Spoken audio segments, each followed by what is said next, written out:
Hi, kain po tayo. Meron tayong sinigang na bata. Plus may kanin tayo dito.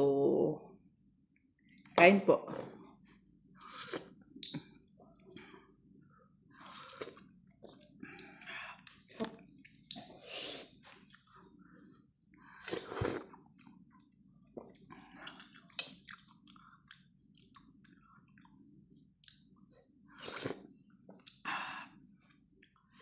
Sarap, mainit pa.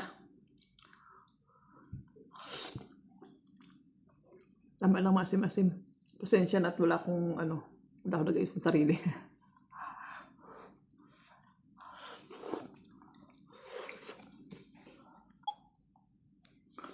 Medyo mainit lang.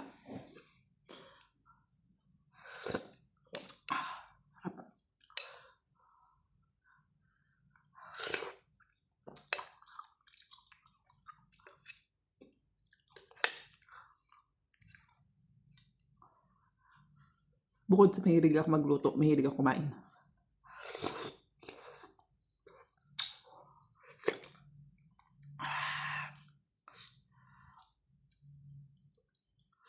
Asim, asim-asim.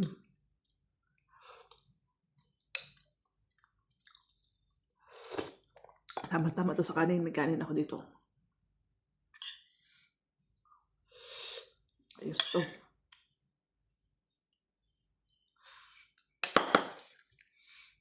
Pagpasensyahan nyo na yung aking ha. At ako'y ganito lang. Mahirap lang yan ang gagawin.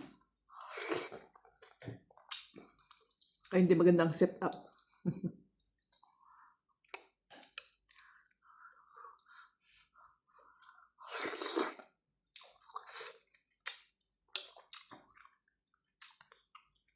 Up.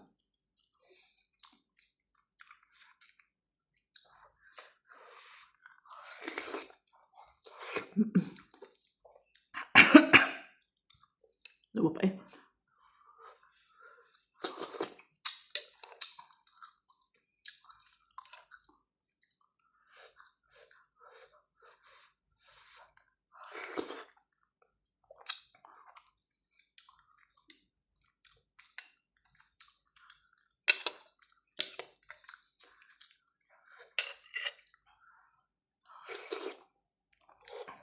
Sadya talagang malakas kumain. Kaya sabi ko dati, na maliit pa ako. Pag ako nagkaroon ng trabaho, nagkaroon ako ng sariling pera, bibili ako ng palayan. Nang sa ganun, hindi ko problemahin ng bigas. Ulam na lang.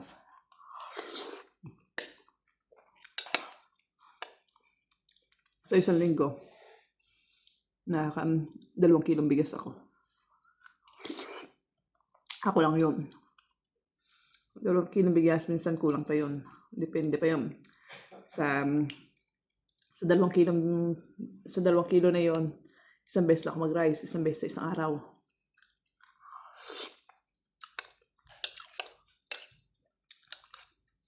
Kaya, kadalasan, kulang pa yung 2 kilo. Eh, total, malakas ako kumain, masarap ako kumain. Iinggitin ko na lang kayo.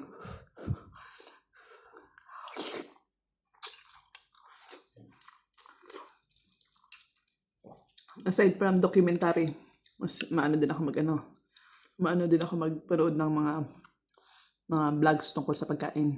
Hindi ang aking mga pinapalaw.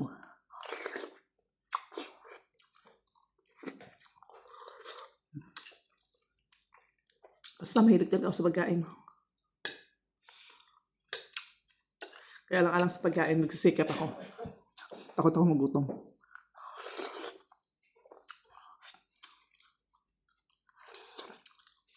Pinakabagay na kinakatakutan ko, yung magutuman.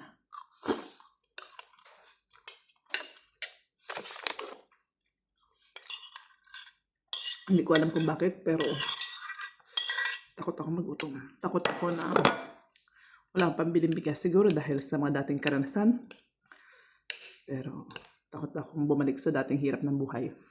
Although hindi naman ako mayaman yan. Hindi naman Kumbaga kahit pa paano, nakakabiling bigas. kahit pa paano, hindi mo iisipin yung 1 kilong bigas. Yun. Pero sabihin mo yaman, hindi lang. Sapat lang din. Karaos. Tsaka, siguro na rin, siguro na rin, ano na rin yun ang pagiging single mom ko. Kaya, apekto na rin yan ang pagiging single mom ko. Kaya kadalasan, takot ako mawalan. Takot ako na walang madukot. Takot ako na hindi ko mabigay ang pangailangan ng aking mga anak. Although hindi ko sila pinapalaki ng maluho. Pero takot ako na dumating yung time na wala akong madukot para sa anak ko. Kasi wala namang ibang tutulong sa akin. Ako lang.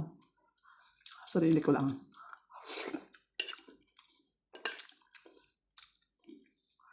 Kaya yun.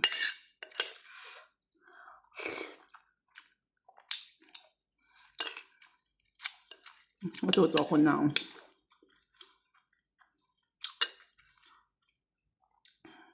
mag-impok. And then, parang sa ganun, sa panahon ng pangailangan, may mahugot ako. Hindi ako kawawa. Hindi din kawawa ang anak ko. Thank you. Ubus ko na yung kanin. Thank you. Sa kainang may kasamang kwentuhan. Next time kasi mag-comment kayo ng topic. Basta wag lang chismis. Yung mga general life. Yung mga lahat ay makaka-connect. Mahilig ako makipagkwentuhan tungkol sa mga bagay na yan. Pero kapag ang kwentuhan ay si ganito at si ganyan, ay wala na ako. Kasi hindi ko naman ibibigay ang kaligayahan ng iba at saka wala akong karapatang makialam sa buhay ng iba. Yun lang, thank you. Busog na ako. Thank you, bye.